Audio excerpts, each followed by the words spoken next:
Une des leçons que j'ai apprises en entrepreneuriat et que j'ignorais quand je me lançais, c'est qu'il y a de bons clients et de mauvais clients. Il y a des clients qu'il vaudrait mieux refuser pour son business. Et dans cette vidéo, je vais vous donner un exemple concret d'une dame qui m'appelait jusqu'à plus de minuit parce qu'elle voulait que je réponde à sa préoccupation. Ma vie est devenue quasiment un enfer à cause de cette dame-là. Et comme si ça ne suffisait pas, elle est allée sur Internet raconter des mensonges par rapport à ce qui s'était réellement passé. Je vous explique tout ça dans cette vidéo pour que vous compreniez bien l'intérêt d'avoir de bons clients. Et à la fin, je vous dirai donc comment faire pour avoir de bons clients et éviter ce genre de peste. D'ailleurs, si vous avez besoin d'un véhicule, que vous êtes en Côte d'Ivoire, sachez que nous commercialisons des véhicules comme ceux-ci à 8 millions au lieu de 11 millions et demi, prix auquel ils sortent chez le concessionnaire. Ce sont des Toyota Starlet neuves qui ont à peine un an et qui ont un très faible kilométrage. Vous avez de l'autre côté des Suzuki Desire qui elles aussi ont un très faible kilométrage, pareil, à peu près un an et qui là aussi sont à vente à partir de 7 millions. 7 millions pour les Desire,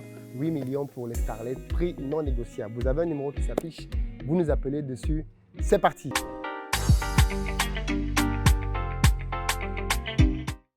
Salut à toi, bienvenue sur ma chaîne, moi c'est Philippe Simon. Et si je te parle de business, d'argent, parce que c'est avec ça qu'on va développer notre communauté. Donc si toi aussi, tu veux te développer, tu es au bon endroit, tu t'abonnes et tu partages les vidéos. Pour ceux d'entre vous qui, comme moi, voulaient faire du business en Afrique, sachez que j'ai créé une académie de formation dans laquelle mes équipes et moi vous accompagnons à déterminer les meilleures opportunités de business qu'il y a dans votre pays et pouvoir vous lancer. D'ailleurs, dans cette même formation, je vous donne 15 idées de business concrètes en fonction de votre budget à lancer assez rapidement. Si vous êtes en Côte d'Ivoire, si vous arrivez prochainement à Abidjan et que vous avez besoin d'un véhicule ou alors d'un appartement pour vous loger, contactez-nous. Pour l'appartement, dans la barre de description, vous avez plusieurs liens vers plusieurs appartements que nous avons parce que désormais, nous travaillons comme une conciergerie. Ça veut dire que nous avons nos propres appartements, mais nous avons aussi les appartements de nos clients. Donc, si vous voulez que nous puissions gérer votre appartement, c'est parfaitement possible. Vous nous contactez au numéro qui s'affiche. Et si vous voulez qu'on trouve pour vous un appartement qu'on va ensuite rénover pour le meubler et le mettre en gestion, mais là aussi, vous pouvez nous contacter au même numéro qui s'affiche. Il y a de cela quelques années, donc, comme j'ai commencé à vous le dire en début de cette vidéo, j'ai organisé un événement. Il faut savoir qu'aujourd'hui, nous sommes en train d'organiser Back to Africa au Palais des Congrès. Nous attendons 4000 personnes. D'ailleurs, si vous n'êtes pas au courant, j'organise les 28 et 29 septembre au Palais des Congrès Back to Africa, l'événement de l'année, qui en réalité est une grosse rencontre sur 2 jours pour parler de business en Afrique. Cette année, le thème, ce sont les business qu'on peut lancer en Afrique tout en vivant encore hors du continent africain. Et j'invite pour cela des entrepreneurs qui ont des résultats concrets sur le terrain pour qu'ils vous parlent de gestion d'argent, pour qu'ils vous parlent de mindset et pour qu'ils vous parlent de techniques et de business concrets qu'on peut lancer. L'un de mes invités cette année, par exemple, c'est Loïc Makosso, qui aujourd'hui travaille au Congo et qui justement aide les entreprises à aller chercher les financements. Mais ce qui est intéressant avec Loïc, c'est qu'il va venir à cet événement-là pour vous expliquer comment, dans le domaine des services, vous pouvez lancer un business sans vivre sur le continent africain. Il a par exemple des clients qu'il n'a jamais vus de sa vie, qui sont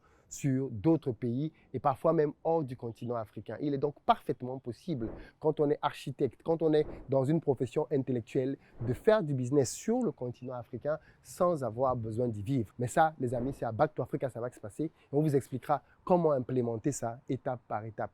Ne cherchez plus d'excuses. Le marché africain est ouvert et c'est à nous d'aller chercher les bonnes opportunités pour pouvoir prendre les meilleures places. Si on ne fait pas ça, arrêtons de nous plaindre des Français, arrêtons de nous plaindre des Européens et des Américains parce que la nature a horreur du vide. Si on ne prend pas la place, d'autres vont la prendre. Donc, rendez-vous à Back to Africa. Et en plus, en ce moment, vous avez encore des places à tarif promotionnel de 150 € au lieu de 300.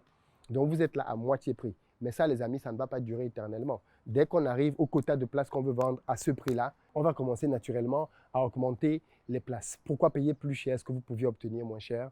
À vous de décider. Alors, comme je disais, aujourd'hui, nous organisons des événements dans des salles à 4000 places, prestigieuses, à Paris. Mais en fait, il faut savoir que moi, quand j'ai commencé à organiser des événements à Paris en 2019, on était 30 personnes. Mon premier événement à Paris, on était 30 personnes dans la salle. Et quand j'organisais cet événement, j'étais même pas sûr que les gens allaient venir. Donc, au final, quand je me suis retrouvé à vendre tous les tickets, à faire sold out, j'ai été choqué.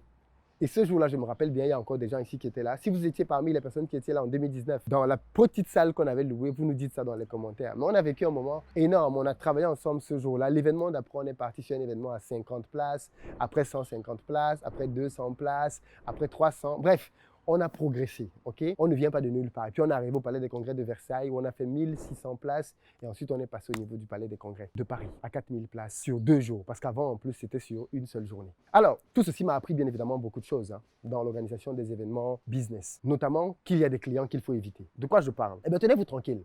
quand on a commencé, je crois qu'on était déjà au stade d'avoir à peu près 100, 150 personnes. Et je pense qu'à ce stade-là, beaucoup de personnes qui sont encore là maintenant venaient, suivaient la chaîne. Eh bien, j'ai eu une cliente qui avait pris un ticket VIP. Je ne me rappelle plus du thème, mais en tout cas, on avait une cliente qui avait pris un forfait VIP. Et vous savez, le forfait VIP incluait à l'époque le fait que vous puissiez suivre l'événement, que vous ayez un dîner business, et puis il y avait quelques autres agréments. Je ne me rappelle plus très bien de l'offre. Cette dame avait pris son ticket et son ticket business à l'époque coûtait 600 €. Et bien évidemment, moi je vends mes tickets sur des autorépondeurs. C'est-à-dire que quand vous payez votre ticket, normalement vous recevez automatiquement votre facture. Et vous recevez en parallèle automatiquement un mail qui vous donne toutes les informations sur le lieu, la date, votre invitation. Donc la dame a payé et elle a donc reçu automatiquement, comme tout le monde, les éléments. Vous savez ce qui est bien avec les autorépondeurs comme ça, c'est que même si vous revenez 10 ans après, il suffit de taper le mail de quelqu'un pour retrouver l'historique de tout ce qui s'est passé avec cette personne-là. Cette dame-là, donc, le jour de l'événement, pour faire simple, n'est pas venue. On a constaté son absence. Et il faut savoir que quand on organise un événement comme ça, pour le dîner business, par exemple, on avait organisé un tour en bateau. Ce qui veut dire que quand vous louez un bateau, vous donnez le nombre exact de personnes qui viennent. On est d'accord? Et vous payez pour toutes les places. Si quelqu'un ne vient pas, c'est complètement perdu. D'ailleurs, j'ai eu le coup, il y a de cela 2 ans, avec des personnes dont je tairai le nom ici, mais qui vont se reconnaître, que j'ai invité en tant qu'invité VIP. J'ai payé leur place dans le bateau. Savoir que moi, quand on veut faire des dîners VIP, on met les moyens. Donc, on prend un très beau bateau, prestigieux, en général sur la Seine, et la place coûte cher. J'invite des gens de la communauté qui non seulement ne viennent pas, je tairai leur nom ici, mais ils se reconnaissent. Parce que parfois on dit souvent, mais pourquoi Philippe ne fait pas tel truc avec telle autre personne? Vous n'avez pas les coulisses. Il y a beaucoup de choses qui se passent en coulisses. Mais bon, bref. Donc j'invite la personne, j'invite même, ils étaient 3. J'invite 3. Ils se reconnaissent. Ils font même des vidéos là. Ils se reconnaissent. Je les invite à venir donc à la soirée. Ils ne viennent pas. Ils ne préviennent pas. Quand je pense que j'ai refusé ces places à des gens qui voulaient payer, j'ai dit non. Les places sont prises. Quand je pense qu'il y a des gens qui me sont proches, qui voulaient venir, à qui j'ai dit non, je suis désolé, c'est plein. Et ces 3 là ne sont pas venus et ils n'ont même pas eu la politesse de prévenir, mais pire, même après ne pas être venus, ils n'ont pas eu le minimum de correction, de dire excuse-moi, je ne suis pas venu parce que ni vu ni connu, comme si de rien n'était. J'ai dit ok, d'accord, never again.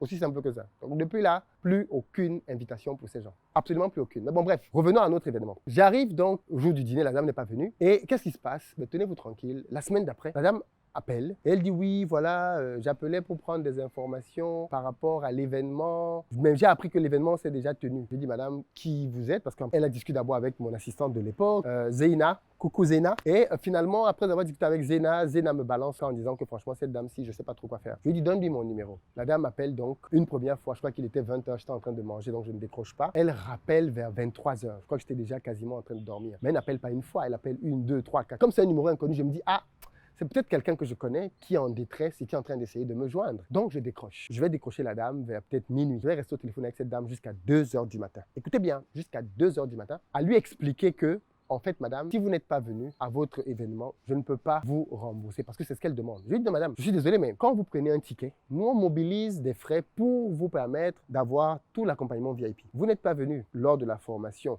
En tant que VIP, on avait payé votre plat chez le traiteur. Donc le traiteur est venu, il a déposé le plat, vous n'êtes pas venu, mais c'est déjà payé. Vous n'êtes pas venu au bateau, moi on avait déjà payé le bateau. Donc je ne peux pas vous rembourser, madame. L'argent a déjà été utilisé. Elle m'explique qu'en fait, oui, elle ne comprend pas trop ce qui se passe parce qu'elle l'a payé, mais elle n'a jamais eu les informations liées à sa place. Je vais donc prendre mon ordinateur à l'époque et je vérifie. Je lui dis, madame, votre mail. Elle me donne son mail. Je tape son mail dans le système et tout de suite, je vois le jour, l'heure auquel le mail lui a été envoyé. Donc, vous savez ce qui est génial avec ce système? C'est qu'il vous dit même à quelle heure elle a ouvert le mail. Donc, je lui dis, madame, comment vous dites que vous n'avez rien reçu alors que je vois ici que non seulement le mail vous a été envoyé tel jour, telle heure, mais vous l'avez ouvert tel jour, telle heure. Là, elle dit, ah oui, c'est vrai que j'avais ouvert le mail, mais est-ce que ce mail-là disait où se passait l'événement? Je lui dis, oui, madame. Lisez le mail. Quand on lit le mail, je prends le mail, je le lis, c'était un mail générique pour tout le monde.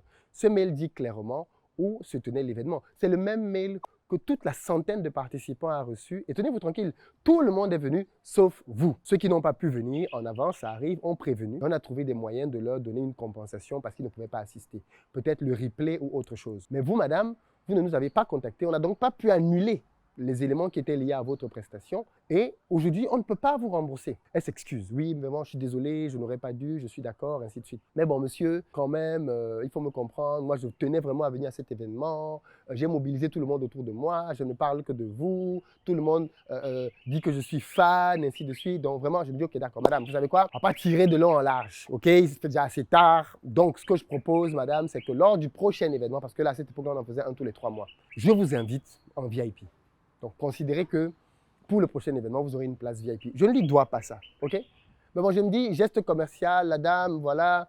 Elle me dit, oui, mais monsieur, vous savez, vous auriez dû mettre le lieu et l'heure dans l'objet du mail. Il dit, pardon, madame, quel type d'objet ça? L'objet du mail est assez clair. Il dit, suite à votre paiement pour votre place chez Investir au Pays, un truc comme ça. C'est dans le mail qu'on met le détail. La dame dit, oui, mais non, je ne suis pas d'accord, ainsi de suite. Elle commence à se plaindre. Bref, donc je lui dis, madame, voilà ce que je peux vous proposer. À prendre ou à laisser. Elle me dit, non, finalement, je vais prendre, vous êtes très gentil, ainsi de suite. Je dis, ok, d'accord. Donc, dans la semaine, mes équipes vont vous envoyer un mail officiel disant que votre place VIP est garantie pour le prochain séminaire. Je transmets l'info et derrière, la même semaine, la dame revient en disant « Oui, mais non, finalement, je vais te rembourser. » Je me dis « Mais attendez, j'ai discuté avec cette dame de 2 heures. À partir de 23 h, minuit, 1 h, j'étais au téléphone avec cette dame. Je lui ai expliqué de toutes les manières possibles, logiques, imaginables et inimaginables, qu'on ne peut pas rembourser. L'argent a été dépensé et c'est entièrement de son fait. Elle ne peut pas venir, rater l'avion et dire à la compagnie que c'est parce que la compagnie lui a envoyé le billet en pièce jointe. On aurait dû mettre dans le mail. Je sais pas. Bref, je dis à la dame, madame, je suis désolé, hein, je vous ai déjà fait part de notre meilleure offre. On ne pourra pas faire mieux que ça. Pour moi, le sujet est clos. Au prochain événement, la dame viendra en VIP. Elle ne donne plus signe de vie. Ok, donc la vie continue. 1 an plus tard, je me rappelle très bien de cette date-là. J'étais chez le concessionnaire Range Rover, justement en train de négocier. Et je reçois un coup de fil d'un avocat. Oui, bonjour, je suis maître Tartampion, je vous appelle pour le compte de ma cliente telle. Je ne connaissais même pas le nom. Quelle cliente? Elle me dit, oui, mais moi j'ai une cliente qui dit qu'elle a pris un produit chez vous. Elle a payé, elle n'a pas reçu la prestation, elle souhaite être remboursée. Je dis, mais ce que vous me dites là me paraît très surprenant. Je n'ai jamais eu un cas comme ça. C'est qui le nom de la personne? Et à ce moment-là, je n'imagine pas du tout ce qui se passe. Il me redonne le nom. Je lui dis, monsieur, donnez-moi le mail, s'il vous plaît. Je me mets à l'écart, je note le mail. Quand je rentre à la maison, je vérifie donc le mail et je me rends compte que, ah mec, c'est la dame en fait, qui maintenant est allée à l'étape supérieure, elle est allée voir un avocat. On parle de 600 €. Hein. Ok. Donc, à ce moment-là, j'en fais en tout cas une question de principe. Même si je suis multimilliardaire, je ne donnerai pas un centime à cette dame. Parce que ce n'est juste pas normal. Tu ne peux pas avoir 100% de tort de ton côté. Et tu veux pousser l'autre à te rembourser alors même que tu n'as aucune légitimité pour demander le remboursement. Quand elle paye le billet, il y a sur notre site nos CGV qui disent très clairement dans quelles conditions on rembourse. Bref, rien ne lui permet de demander un quelconque remboursement. Au final, quand je vois ça, j'appelle l'avocat, il n'était pas disponible. Je lui laisse un message vocal. Après le message vocal, dans lequel je lui explique ce que je viens de vous dire, il me contacte en disant « Monsieur, je suis désolé, ce n'est pas la version qu'on m'a donnée. Dans les circonstances actuelles, effectivement, je vois mal comment cette cliente pourrait obtenir un quelconque remboursement. » Je dis « Ok, d'accord. » Si même son avocat est convaincu de ça, il va certainement lui expliquer. Et à partir de là, il s'écoute peut-être 1 ou 2 ans encore. Et puis un jour, je la vois sur Internet en train de faire des vidéos, en train de dire que oui, Philippe Simo, c'est un malhonnête, il me doit 600 €. Ah, ça datait peut-être de 4 ans. Hein? Oui, il me doit 600 €, j'ai pris un événement chez lui, je ne suis pas allé, et elle commence à pleurer. Vous savez que quand quelqu'un pleure, là, on lui donne raison. Non, là, elle a sorti la cartouche des larmes. Et bien évidemment, quand la personne raconte, elle te donne 2-3 petits éléments. J'ai payé et il ne veut pas me rembourser alors que je ne suis pas venu à son événement. Tu vois, on te donne 2-3 lignes comme ça, boum, le coupable est connu. En plus, elle pleure. Oh là là là là là là là là. Vous connaissez les justiciers d'Internet. Oh, mais non, c'est pas sérieux. Comment Philippe peut faire ça à cette dame? Non, ce n'est pas normal. Vraiment, c'est un malot. J'ai dit que cette dame-là peut aller voir le pape. Elle peut aller voir Macron. Elle peut voir qui elle veut. Elle peut même sortir 200 vidéos, pleurer toutes ses larmes, se rouler au sol comme le crocodile. Je ne lui donnerai pas un centime. Pas un centime. Parce qu'elle n'a aucune base pour demander rien du tout. Et en plus, j'ai eu l'amabilité de lui faire un geste commercial qu'elle ne méritait absolument pas du tout. Et plutôt que de prendre le geste commercial qu'elle ne méritait déjà pas, elle a décidé d'entrer dans une sorte de cabale. De cette histoire, j'ai appris une leçon majeure en business. Ce ne sont pas toutes les personnes qui ont de l'argent, qui sont prêtes à vous payer, que vous devriez accepter comme clients. Ces clients-là, et tous les entrepreneurs vont se reconnaître là-dedans. Ces clients-là qui, quand ils vous donnent leur argent, vous prennent beaucoup plus d'énergie, beaucoup plus de temps, beaucoup plus d'attention, se plaignent pour tout, sont des clients à éviter. Dans les mêmes événements que j'organise, j'ai des clients qui viennent des États-Unis. Je pense ici naturellement à une, qui prend son billet pour venir assister à Back to Africa. Elle assiste le temps du week-end et en partant de là, elle est hyper contente, hyper satisfaite. Merci beaucoup pour ce que tu fais. Franchement, on en a besoin. Je reviendrai l'année prochaine, ainsi de suite, ainsi de suite. On a des clients qui viennent de partout dans le monde, qui repartent en étant super satisfaits. Vous avez des gens qui viennent vous dire que non, il n'y avait pas ci, il n'y avait pas ça, ainsi de suite. Et à partir de là, tenez-vous tranquille, j'ai commencé à rejeter l'argent des mauvais clients. Dès que quelqu'un prend un produit chez nous, quel qu'il soit, et qu'une fois qu'il a pris son produit, on voit qu'il commence déjà à nous prendre beaucoup trop d'énergie, beaucoup trop de... Madame, monsieur, on vous rembourse. J'ai eu une dame comme ça il y a ça quelques temps, Oui, mais monsieur, non, je ne voulais pas être remboursé. Madame, nous ne pouvons pas travailler avec vous. Nous sommes vraiment désolés, mais nous ne pouvons pas travailler avec vous. Parce que le type de problème que la dame voulait déjà commencer, on s'est dit non. Elle va nous prendre beaucoup trop d'énergie et à la fin, de toutes les façons, on connaît déjà ses clientes, elle ne sera pas satisfaite. Même si tu lui donnes tout ce qu'elle veut, même ce qu'elle ne veut pas, elle ne sera pas satisfaite. Or, le produit lui-même, les autres l'apprécient déjà. Vous avez des clients qui vont vous dire, oui, mais non, la police du mail n'était pas bonne, il fallait augmenter la police, ça, c'est pas sérieux. Est-ce que vous êtes une entreprise sérieuse? Comment vous écrivez avec une telle police? Police du mail. Bref. Donc, l'idée de cette vidéo, c'est de vous dire qu'en tant qu'entrepreneur, vous ne devez pas partir du principe que toute personne qui veut vous payer est un bon client. C'est faux. Il y a vraiment des mauvais clients. Il y a des clients qu'en tant qu'entreprise, vous devez éviter. Il y a des clients à qui vous devez dire non. Dans les commentaires, partagez-nous des histoires que vous avez vous-même vécues avec des clients qui vous ont marqué, peut-être par leur mauvaise foi, parfois même par leur malhonnêteté, parce qu'il y a des clients malos. Dans la barre de description, je vous attends. D'ailleurs, pour terminer, cette dame-là, chaque fois qu'on lui a dit, mais il faut aller au tribunal, non? Elle n'est jamais allée. À très bientôt, les amis.